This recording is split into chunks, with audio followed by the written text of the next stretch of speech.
Well, you got more than you bargained for yesterday at the GM meetings. JP Morosi, I mean, I can't remember a day like that. Good morning to you. You live for this. Can you set the scene, JP, from vote to council and everything in between? What was the reaction around all the executives?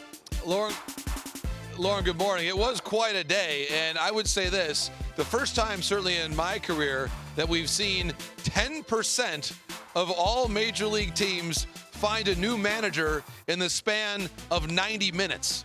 That's what it was. It was a remarkable series of events. Certainly the most surprising of all, Craig Counsell going down from Milwaukee to Chicago, as the guys talked about in the beginning of the show.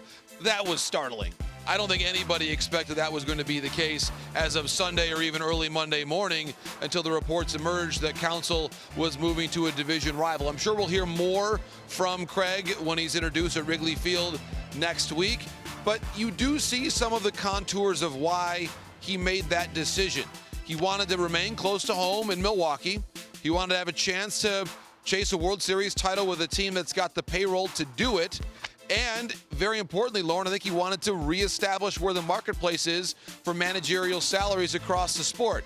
You understand all of that. There's the personal side that makes it challenging, which as Maddie knows from his time in Milwaukee, there's a Craig Counsell Field in Whitefish Bay, Wisconsin, where he grew up. He grew up at County Stadium, and then he managed and played at now American Family Field. It's just a difficult place, I'm sure, for him and his family to leave, but at least he gets to remain close, and I'm sure fans on both sides of that great rivalry, Lauren, are especially re-energized entering 2024. When we got the tweet that said another team involved, we were all kind of taken aback. At what point was New York out of play? Was it ever in play? When did David Stearns know, JP, that he had to move on? Lauren, that's a great question. I think by the end of the weekend, the Mets were aware that Craig Counsell was not coming to them. And you saw Monday, obviously, Carlos Mendoza was named almost concurrently to when Craig Counsell was named in Chicago. So clearly the Mets had some lead time, and they also made, in my view, a great hire in Mendoza. He is someone that's been around the game for such a long time, rich experience through the minors, and now as a major league coach, was in the Yankee dugout for all these years where there's been a lot of tense games. He's learned a lot, I think, from those experiences. He can handle New York. Bilingual, bicultural, relates very, very well to players, I think, across the spectrum of your team.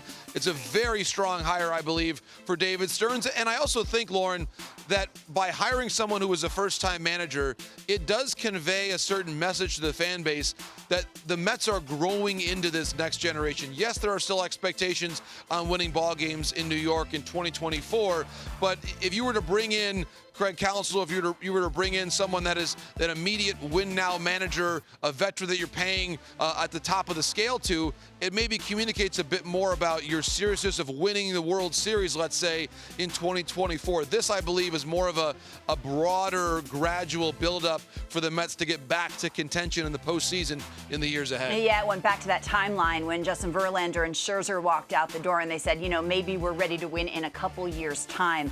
So now four managerial vacancies. Did I get that right? Right. Padres, Angels, Astros, and Brewers. Take us through it. Who's on the short list for each of these teams?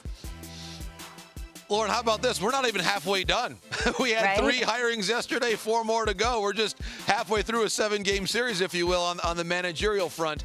The Padres, to me, they may be the closest to making their decision. They've got 2 internal candidates, Mike Schilt, Ryan Flaherty. They may also look at Benji Gill, who they interviewed. Of course, Benji very highly regarded from his time on the Angels staff at the World Baseball Classic as well with Team Mexico. And now David Ross, a new name that has entered into the picture. I think a lot of people, and Maddie V mentioned this in the beginning of the show, a lot of people have a tremendous amount of respect for David Ross around Major League Baseball. The Padres are said to be considering Ross. The Angels, I was told this morning, I'm not sure yet if they're going to interview David Ross, but certainly he's someone that has a great resume.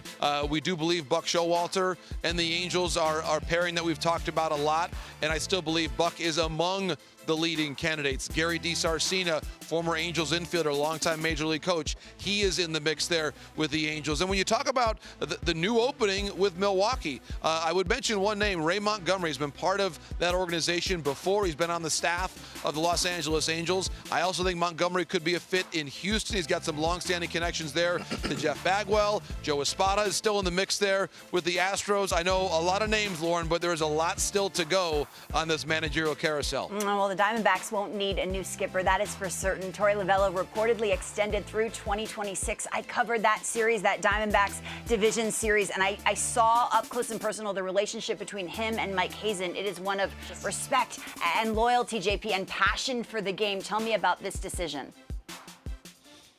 It's a great decision for a great man and a great manager, Lauren, and you're exactly right. There's a real partnership for Torey Lovullo with Mike Hazen and the Diamondbacks front office. And I think we saw during the course of the playoffs how well he communicates with his group. He got a team that had to battle to the very last day in the regular season all the way to the World Series. And if there are a couple plays that go differently, as Harold mentioned, maybe even in Game 1, it's a very different World Series that unfolds. So was very impressed by the way that Torey handled his players. I keep going back to one of the amazing conversations during the NLCS, and Tommy Pham was in and out of the lineup. But I remember Torey talking about, with a bit of a smile, how he had spoken with Tommy to let him know that he's going to be in the lineup, how he trusted him to be there in Game 6. And I was joking with Tommy after one of the games about that conversation. He said, I think he was maybe lying to you, saying that he was sure that I was going to hit a home run, but I appreciated that sentiment nonetheless. So just a really light relationship, Lauren, that you can tell. He managed Tommy Pham, he managed Corbin Carroll,